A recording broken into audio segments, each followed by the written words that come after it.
Yes, akarukoro gahunda zimeze hanyuma munyemere dusoreze kuri 11 b'umwaka batowe 11 b'umwaka mwizamu harimo Seboato Nicolas dushidikanya yabaye n'umunyezamu kuri clean sheet ze zingahe arya muvandi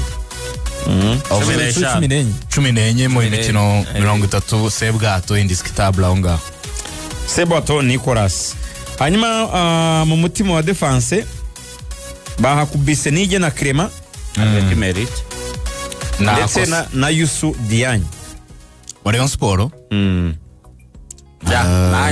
defenseur babiri bahagarariye amakipe yinjijwe ibitego bike muri championnat zombi zinjijwe ibitego bigera kuri 17 gusa Youssou Diagne nekeza ko muri Rayon Sport mu defenseur wahojejeho kuruta abandi muri Rayon Sport cyo kureba abandi bo basimburanaga Aimable we yagize gutya ahubwo anabivamo burundu Youssou Diagne niwe ubwugarizi bwa Rayon Sport bwari bwubakiyeho na Clement niwe ubwugarizi bwa PFC bwari bwubakiyeho aho ngaho rwose nta kosa ikipe ya mbere ni ya kabiri aho ndi mu defense twabonye mu yindi kipe yari yose yakora imibare idasanzwe nabo ngabo uremeranya nabo aho ngaho nta kosa rwose hanyuma ku ruhande rumwe rw'iburyo ni Obedi wavuye muri maza ajya muri mukura Obedi yari hejuru yanabonye ko rapo muri national bisobanuye ko yari mwiza kuko numwe amakinyi bake bo mu ntara bahamagaye muri national atarasanzwe arabonye ndi ko rapo uri mugiye kubona kwinjira muri equipe nationale ni kigaragaza ko yari yakoze neza yabonye ko rapo oya muri ubu ntarimo yagushize yarari okay ariko ubu nta urimo ubu ngubu ni APRFC na Rayon Sport ngo ubu rega match yagize gice turaza kubigarukaho basanga aho bari kugerageza abakinyi b'abanyarwanda bakina hanze ni bangahe bakiramo imbaraga kugira ngo bakoreshe kuko abanyarwanda basanzwe abazi twibute rero ku ruhande muri rw'umuso ni Claude niyo mugabo ni urucabana mu kibuga hagati ni Henry Musanga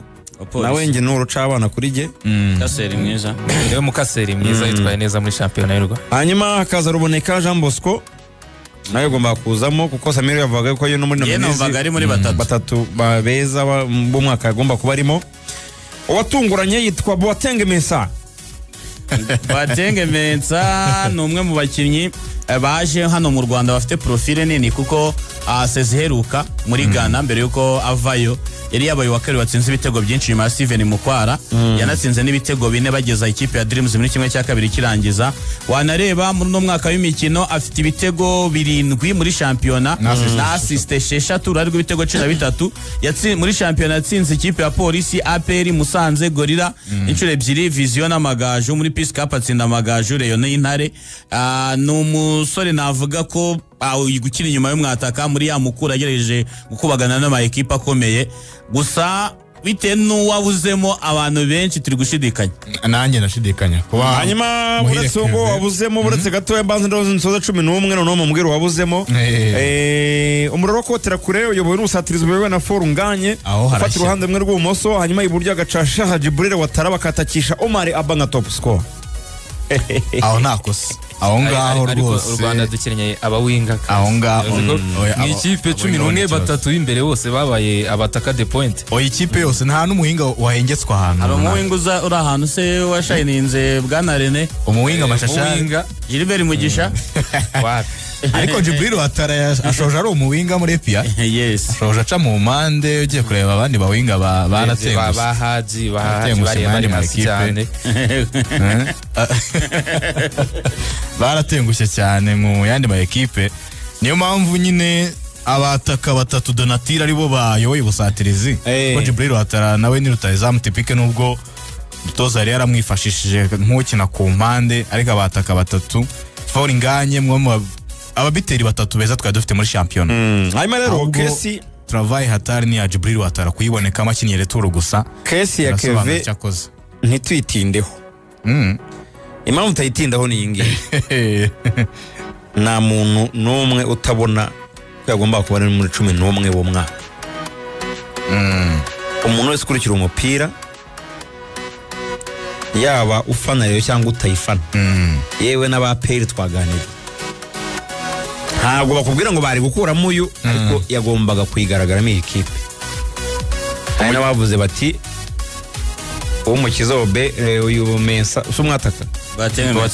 n'umwataka bati gute bamuzana hagati hari umuntu watanze niwe king of assist yego muri sezo yose uwo mukinnyi wa defanda gute kutamushyira muri 11 beza wabidefanda gute biragoye cyane ura Muhire Keve muri no sezo uramutse unamwanga aho merukira kureba wenda ugashingira kuri facts wabidefanda gute niyo mpamvu ntikibuza kutabitindaho ariko bajye batanga na procedure bagendeye abatora bavati uyu Boateng Mensi mpamvu twamushyiza bajye batanga na procedure ni imibare ikintu cyitwa ikipe y'umwaka ni imibare kandi imibare ibihari nta namwe bajye bayumvikanaho kuko no mu Bwongereza Premier League nitora uzaba ureba hari abazasigara abanyamakuru nibatora ntibazahuza memu ntabwo ikipe y'umwaka bayumvikanaho gusa Keve nyine buri gihe cyose iyo batoye hari igihe ikipe nyine nese ntujye FIFA yatoye umukinnyi wabaye mwiza kuri poste runaka ugasanga ariko FIFA ntabwo yasiga umukinnyi urabona FIFA yatoye umunyezamu w'umwaka watoye nk'umunyezamu w'umwaka ntaboneke mu ikipe y'umwaka ntabe mu ikipe y'umwaka byarabaye kuri Yasin Bono na Emiliano Martinez waba ufite assist 15 muri Premier League bakwirengagiza ibyo biragoye terwa na Premeka wundi uri hafi aho ngaho imibare Kevin De Bruyne uratanze imipira mu bitego nk'iyo ngiyi bavango ntago ubu no kuri podium y'abahembwa muri nominizi hanswe kujya muri 11 beza Muhire Keve byo yafashe Rayon Sport cyane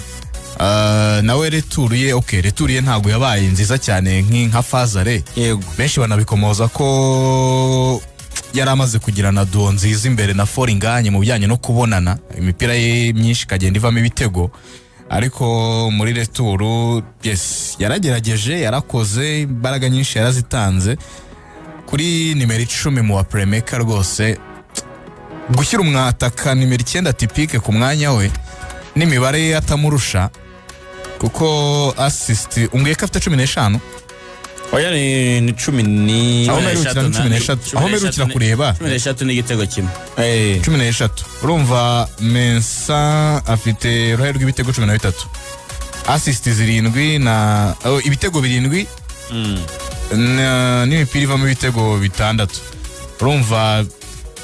Muhire Kevin uruhare rw'ibitego ubwo 14 niba ari igitego kimwe na assist 13 harimo Muhire Kevin kipe yabaye ya kabiri kipe yaritwaye neza match nyinshi yagiye azidebloka